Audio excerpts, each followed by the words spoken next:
Hi, thank you very much for watching show number 2 of Root River Revitalization. I want to thank again the Sitter Scene and Car 25 for making this show happen, because I feel in my strong opinion that the Root River is so important to everyone. This show is going to continue for some time because I think it's by far the most important thing that we can be doing in the Sitter Scene, in Racine County for that matter.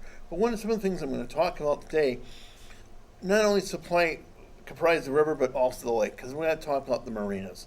As we know, the county we bought, or whatever you want to call it, the situation they had with Skipper Buds, I believe, where now the county is looking to run that marina themselves and make that a full place for boaters to come, make it the place to come to for boaters to come in southeastern Wisconsin to have a good time, show up with their boats and do all the things that they have to want to do with their boats. Come to the city, enjoy the city, get involved. I think that's wonderful. I think it's really cool. And if we have a full marina, that means the county makes money on the slips. It means it's a money-making operation. It helps pay the money into the county base. It helps our taxes stay low, might even go down depending on how that situation works out. At the same time, one of the things that the county has to fight is competition. There's nothing wrong with competition. Kenosha has a marina. There's a couple of marinas in their Racine area themselves. Winthrop Harbor has a marina. Waukegan has a marina. These are all marinas that we have to compete with to bring boaters here, because the boaters have any number of places they can go as they flee Chicago at the high slip fees. My God, when I found out how much Chicago charges for slip fees, it's like I should start doing crack now. If I had a boat in Chicago, it'd be no, I'd be going to Racine, but that's my thought. But to do so, we have to compete, and the best way to compete is by bringing to the boaters the best services that we can. That means inexpensive slip fees, so at least as inexpensive as they can be, and still turn a profit. That means the marina must be a safe place for the boaters to be and a safe place for them to keep the boats. It also means that goods and services that the boaters would need should be available or close to nearby. As you might have read in the newspaper lately, that people are talking about the trolleys. You know, those empty trolleys that we see coming up and down we used to see, at least coming up and down the streets of City. Other than the times that there are events sort of centered around drinking, I personally saw the trolleys basically empty. And I'm thinking that there's no way in God's green earth that a boater is going to come to City Racine and buy a slip here, rent a slip here in City Racine, based on the fact that we got cute little trolley cars driving them down the streets. How will they ever know? How? Are they psychic? They're going to tune in. We have trolleys in Racine. Let's go. No, that's not going to happen. It's going to be presented on the webpage with goods and services that are offered in their rates, right? In their rates to make someone say, Racine is so much, Waukegan so much more, or so much less. What do they both have to offer? One place is more important than the other, which will make the decision for them. Now, as we talk about the competition that we can have, and I think competition that we can overcome by providing better goods and services for lesser costs, we need to think this too. There's also economic opportunities coming up with the marina. And I'm going to discuss one. One thing would be really good as marina starts getting fuller come the spring and summer, better weather in spring and summer, is an opportunity for an enterprising young person, or an old fat like me, to sit there and perhaps to come up with a delivery service where boaters could get a hold of you and say, hey Wayne, using me as an example, hey Wayne, I need some toilet paper, I need some eggs, I need whatever, and you get those items for the boaters and you deliver them to them. I think that's an award-winning, money-making venture. Now I know this is a little store at the county museum, county-run marina. I don't know what it offers and what it doesn't offer. I really don't care. The point is it won't be a full-service situation that could be even done with a short bike ride to save a lot.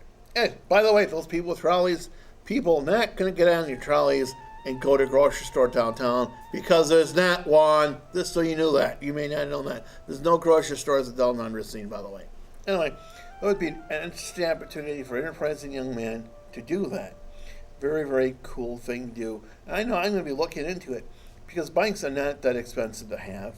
I can make a cargo bike and be able to haul a wide amount of cargo and take those delivery orders and bring them back and deliver them to the boaters. I think that's a great situation for everybody involved. Something else we need to talk about today when it comes to the marina situation is the opportunity to dredge that part of the lake and the river. As we all know, there's silt coming down. It's part of nature. It happens. It's nobody's fault. That the river is silting up.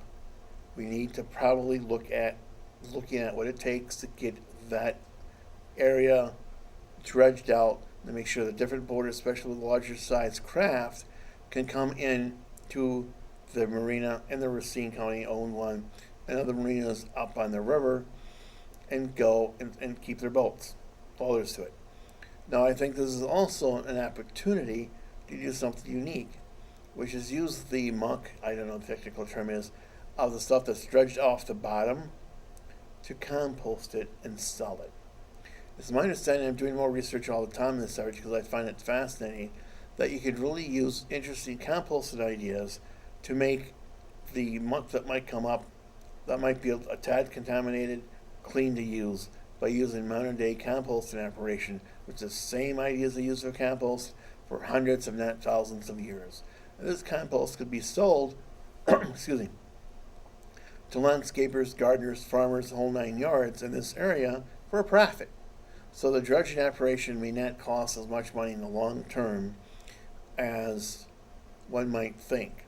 And unlike the trolleys, create a situation that actually makes money for the county and other people that might get involved with the dredging operation. I think that's something that the Harbor Commission needs to look into, as well as the city of Racine. And something else too.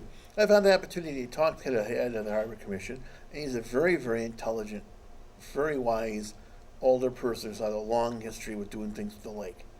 And I respect the man a great deal in his mission in life, a great deal, because he truly cares about what's happening with the lake, what can happen with the marina, and how this all can play in with the Root River. I think it's absolutely fascinating.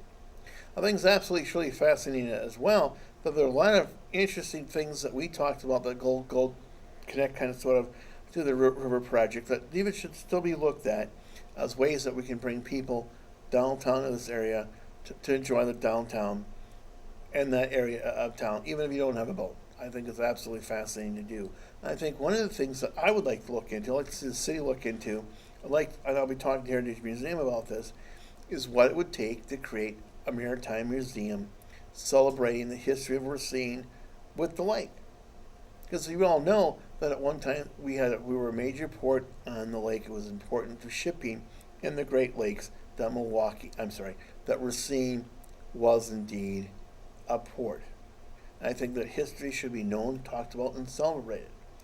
Because I truly think that we might see, and this is something else I found out researching the history of the Great Lakes, is more and more companies are researching using sailing ships again to fight the high cost of fuel. As we know, gasoline prices, diesel prices, and the like are skyrocketing. Wind still free when it comes to a ship. Wind still free. And I think it'd be really, really cool to see Racine look into this, to see what we might do to attract this sort of business back into the area. The sky's the limit when it comes to the lake, and the sky's the limit when it comes to the river. And we need to be leading the forefront of this effort. This is not the right time to sit back and wait for the right people with the right credentials, with the right connections politically, to make these decisions. These are the decisions that we, the people, I'll say that clearly in case those who might be hard of hearing, that we, the people, make. This is not a time to sit back and wait again for the government to tell us what to do, or for certainly politically correct people committed at the panels tell us what to do, but by working with people like the city of Racine, the mayor's office, the Harbor Commission, the state of Wisconsin, the DNR, and others, Heritage Museum, to do what we can do starting today, to bring the river, up to the maximum it can be. Something else I just recently read about, and I think is fascinating too, is how they can plan to put wind turbines on the lake to generate wind energy. And there's wind maps in existence that show that the wind off the lakes around Racine is absolutely wonderful. It could easily be used to create such a wind farm. And I think it's something else we should look into. But again, it's going to be taking people like ourselves to encourage our leaders to be doing the right thing. Anyway, You can get a hold of me my email. You get my contact information here. I really appreciate, again, being able to come up to you guys here on this show and talk to you about the Root River. Something I really think is cool, something I'm all for, believe it or not. I really, truly like it. I really want to thank the mayor for leading some of the effort on this a great deal. Thank you very much. Talk to you guys later. Bye-bye.